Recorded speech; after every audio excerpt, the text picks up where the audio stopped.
Good evening. Welcome back to Mo's channel. Today is March 23rd, 2019, and I want to talk about leadership. Now, there's a lot of misunderstanding of what a leader is. If I asked you what a leader is, I might get the president, the senator, the congressman, the governor, but that's not really a leader. That is an authority figure, not a leader. There's a white boy, I forget his name. I think his name was Leonard Bernstein. I'm not sure. But he wrote an excellent book on leadership. It's not a big book. It's about this thick, paperback, green. It's got a green cover. Excellent book on leadership. Because leaders are not made.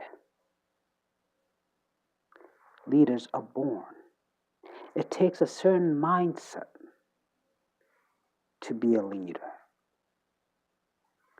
Sojourner Truth, that was a leader. Rosa Parks, that was a leader. Harriet Tubman, that was a leader. Frederick Douglass, Marcus Garvey, Nat Turner, George Washington, Abraham Lincoln. These are all leaders. What is a leader? A leader, number one,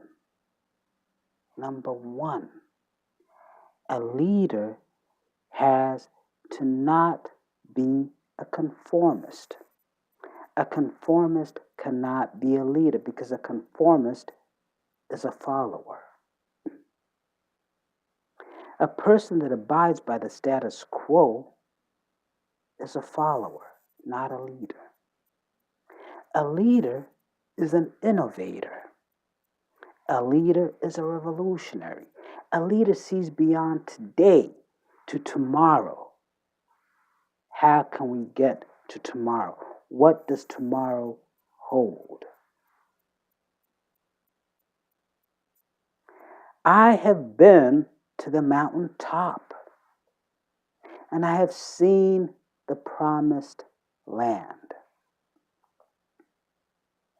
I may not get there with you, but get there you will.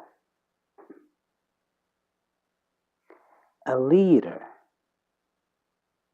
envisions a brighter future for the people. He establishes criterion to move from the existent state to their future state. He then sells that vision and that process of evolution to the people who will benefit from it, such that it becomes their vision, their dream, their desire as much as his. And then he becomes their shepherd to guide them to that promised land.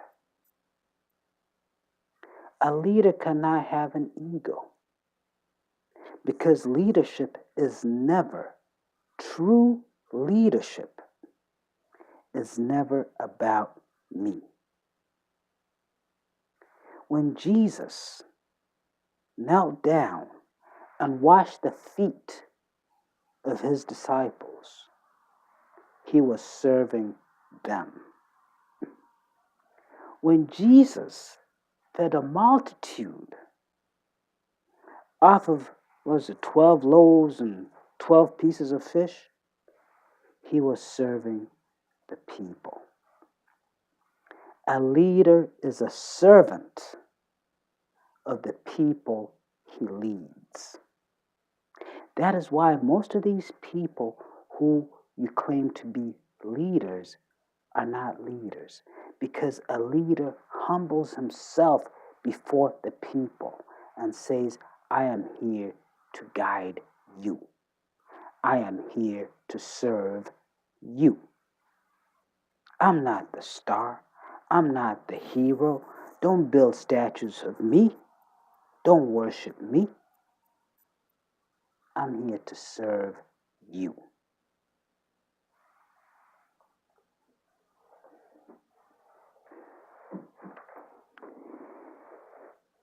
In 2008, the nation was on the precipice of collapse.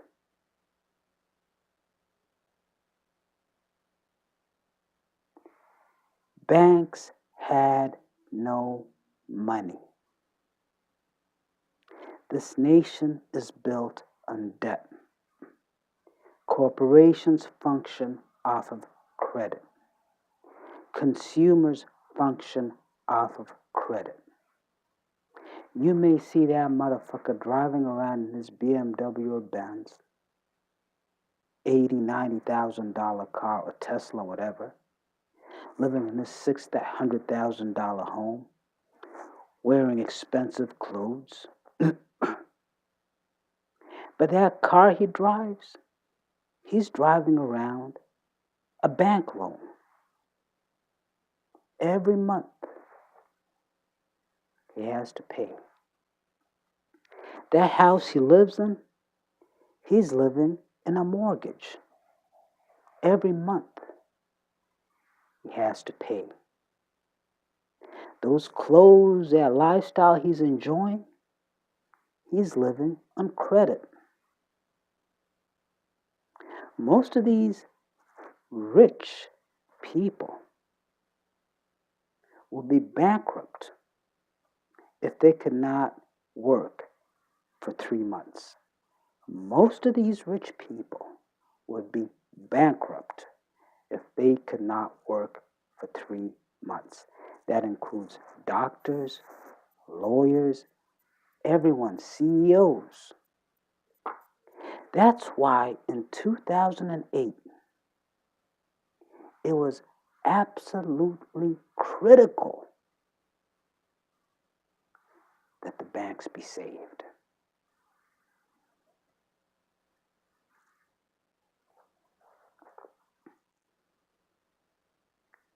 Bush Jr., Obama, had an opportunity to exercise true leadership, and they both failed. A true leader does not do what is popular. He does what is right. A person in the position of president with the power of the president at that time should have sat back and said, hold up. 1929, this happens.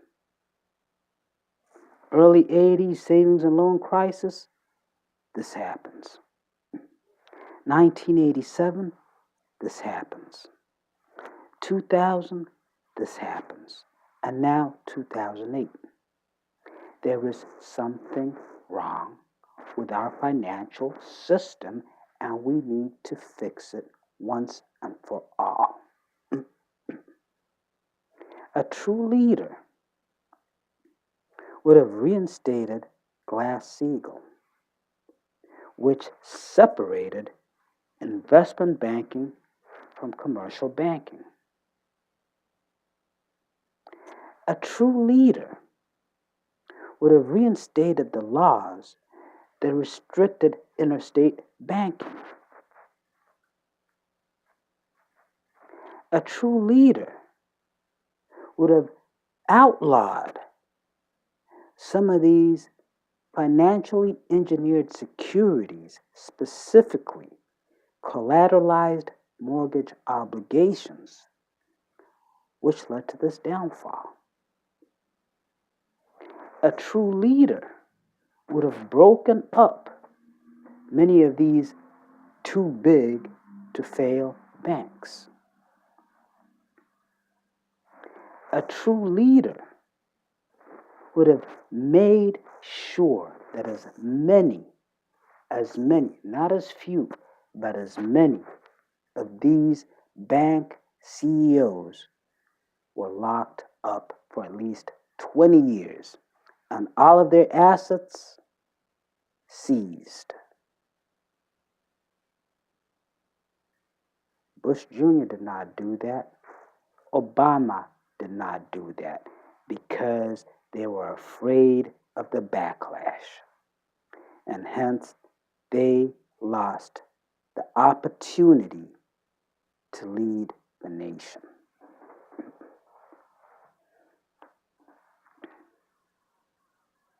A true leader doesn't have to worry about poll numbers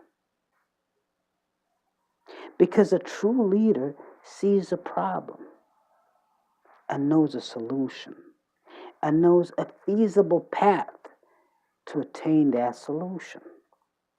And he understands the people and how they suffer from the problem and how they could benefit from the solution. Therefore, he sells the solution to the people, and the people buy and make it theirs. Hence, he doesn't have to worry about poll numbers because I'm not trying to sell you something you don't want. I'm trying to give you, I'm trying to guide you, I'm trying to lead you to the promised land which you want. That is a true leader.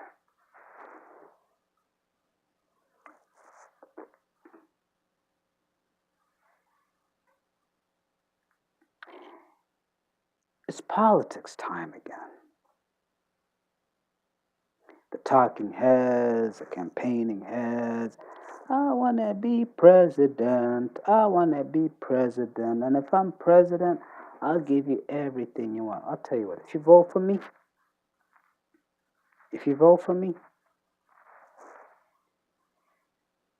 no more traffic tickets, speeding, expired tags, no insurance, no driver's license, no more traffic tickets. As a matter of fact, if you vote for me, you never have to renew your driver's license again. And if you get a ticket and you don't go to court, no warrants are issued for you. You don't have to pay it. What else you want? Free blunts every day. You're gonna have federal stores, government stores, in each corner. You just walk in, grab a blunt, puff, puff, you're good. Go along your high day.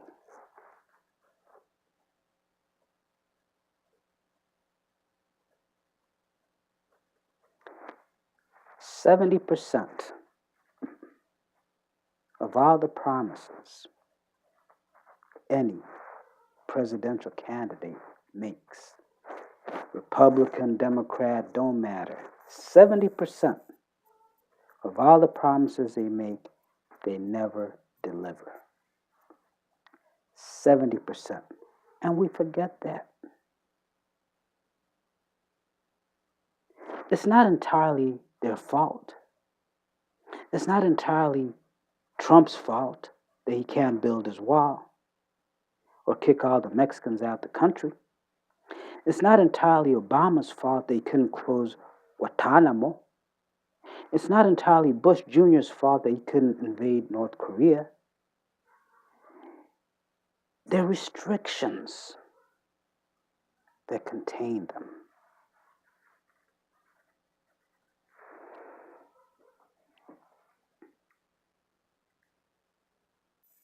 Too many of these candidates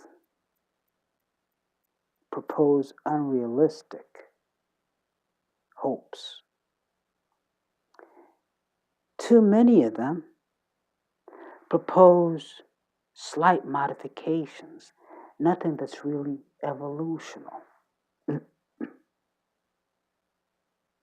nothing that is revolutionary. A little step here, a little step there, not a full-fledged turnabout. They're cautious. They test the waters. Let me put this out there and see how people feel about it. And if people like it, then I'll build on it. That's not being a leader. A leader does not address the symptoms. A leader focuses on the root cause. And once you eliminate that root cause, you don't have to worry about the symptoms. So, there are serious issues that face this nation. And I want to talk about how a true leader would address these issues. The number one thing I want to talk about is poverty. You might be a rich motherfucker. You might be a middle class motherfucker. You might live in the suburbs. You might live in a city where there's no poor people. And you might think, I'm not affected by poverty. But when you walk down that street at night and you have trepidation in your heart that someone might jack you, you're affected by poverty. When you have to pay extra taxes to fund welfare, to fund food stamps, you're affected by poverty. When you have to pay extra taxes to fund the police force, to fund the prison system, to fund the court system, you are affected by poverty. The majority of criminals, not all of them, the majority of criminals commit their crimes because of the situation in which they are. You eliminate poverty, I guarantee you will eliminate about 70 to 80% of violent crime, of burglaries, of theft. You'll pretty much wipe out drug dealing. So you eliminate poverty and you significantly reduce the economic burden on society. You enhance the safety profile of society.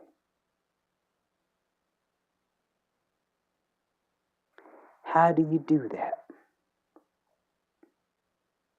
Ben Carson, Secretary of HUD, prior to becoming a politician, was one of the most brilliant pediatric neurosurgeons in the country. At the time, he was the youngest head of pediatric surgery at John Hopkins University. How do I know? I read up on successful individuals to see what I could glean from them to incorporate into myself, such that I too may be successful.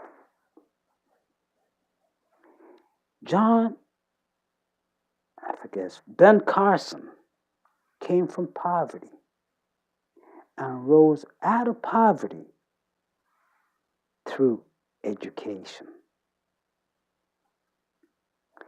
Education is a great equalizer. If you want to eliminate poverty,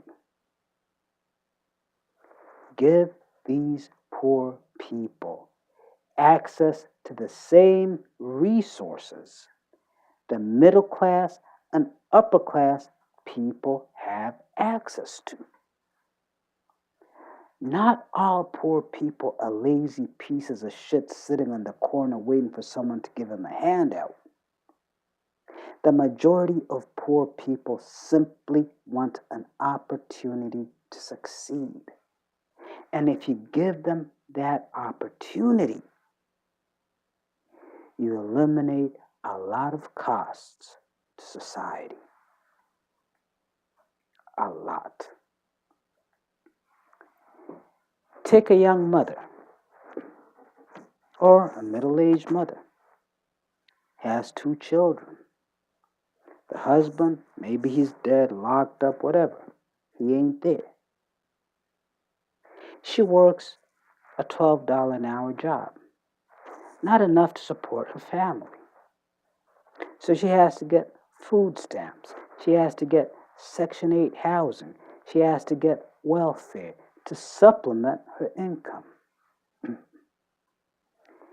You, the government, are spending, let's just say, $36,000 a year on this woman and her 2 children. If you keep doing that after 5 years, you'd have spent $180,000. Her children will grow up poor. They'll likewise be poor. They might sell drugs. They might be criminals. They're a burden on society. How about this? How about we make it a condition for this woman? If you're going to receive welfare and if you're going to receive food stamps, we want you to enroll in a community college, in a 2-year degree program. We will pay your tuition. We will pay for child care for your children so you could go to school.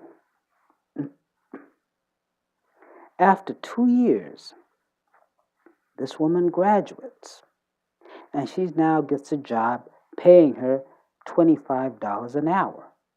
That's $50,000 a year. When she was receiving aid, she did not pay taxes. Now that she's receiving an income, $50,000 a year, she's now paying 25% taxes. So she's not paying, let's just say 20%, she's now paying $10,000 a year in taxes. If she buys a house, she's now paying property taxes. She now has disposable income. She's now paying sales taxes. She's now contributing to the economy at the rate of about $15,000, $18,000 a year, just in taxes. We're not even talking about what she spends. The money she spends shows up in the IRS books as revenue taxes at those companies that she spends that money at. So easily, we, the government, are now getting $30,000 a year from this woman on whom we're spending $36,000. In 2 years, we've recouped $60,000 of that $72,000 we spent on this woman. In 3 years, we've got all our money back. And now it's just free money. Free money that if we would have let this woman stay on welfare, stay on food stamps, stay poor, stay working that little $10 an hour job, we never would have seen. We've reduced the crime rate. Because the two children who could have turned out to be criminals are now going to go to college and do well for themselves. That is leadership. Analyze a situation, develop a solution, establish a path, and then sell it to the people such that every American wants to see this happen.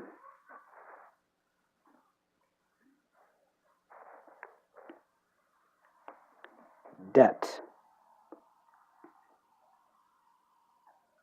Currently, America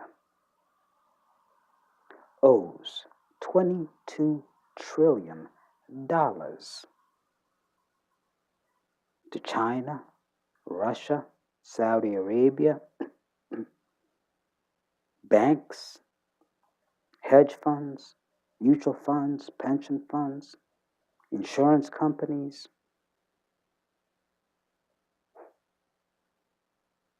Every fucking year, this nation borrows money. Not to pay off what we borrowed, but to pay interest on what we borrowed. I'll say that again. You go out there and you take a loan for $20,000 to buy a car. Every month you pay $700. 200 of that is interest. 500 is principal. So every month you're paying off the interest, but you keep bringing the principal down. Makes sense, right? Now picture this. You take that $20,000 loan to buy that car, and let's say it's 5% APR. So you're paying $1,000 a year interest. But every year you borrow $1,000 just to pay that interest. You're not even paying off the principal. That is America. We're not even paying off the principal. The principal keeps growing and growing and growing. It is not sustainable. It is not sustainable. When the dollar loses its status as a global reserve currency, this economy will crash because of our debt. A true leader would step up and say, we have to address this debt. We have to start paying off the principal, not just the interest, the principal. A true leader would put a cap on the debt. Basically, there would be a moratorium on debt. Essentially, the U.S. government could not borrow any more money. No more bonds, no more treasury bills. Nothing. Number two,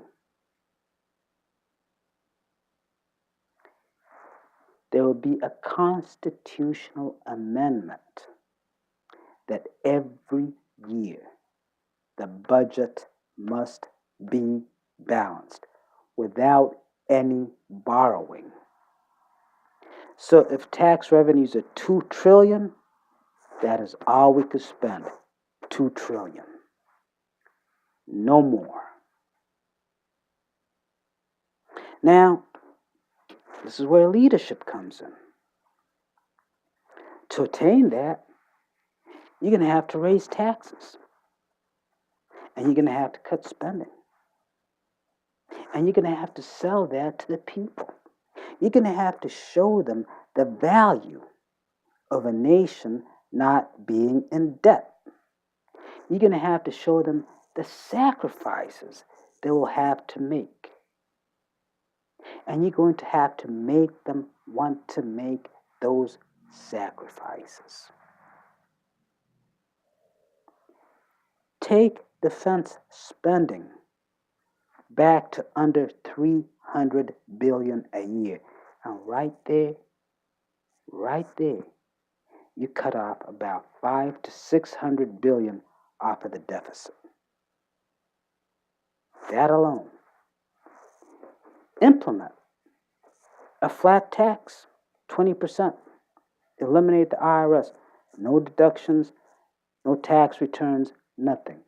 Every paycheck, 20% gone. It don't matter if you make $1 trillion a year. It don't matter if you make $5 a year. Every paycheck, 20% gone. Corporate taxes, you're going to have to raise those. You're going to have to raise those. Change the policy. Get away from this land lease mentality. I lease land from the government. I find oil on that land. I make $50 billion of that oil. I'm only paying the government $1,000 a month.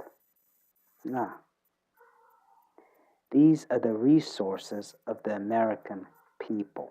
This is the land of the American people. ExxonMobil, BP, all those motherfuckers, they are drilling on our land at our pleasure.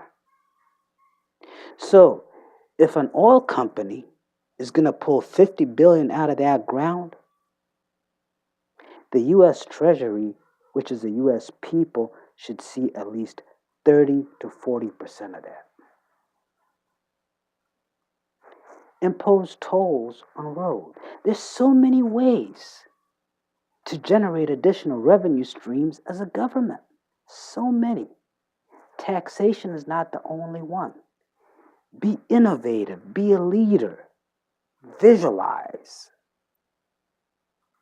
And then sell it to the people. The people of Iceland, a little country up there, way up there, way up there where it's cold as a motherfucker. They decided, you know what? We as a nation no longer want to keep owing people money. They made sacrifices. For a period of time, life in their country was miserable. But today, they don't owe a fucking penny. A true leader would be willing to make the sacrifices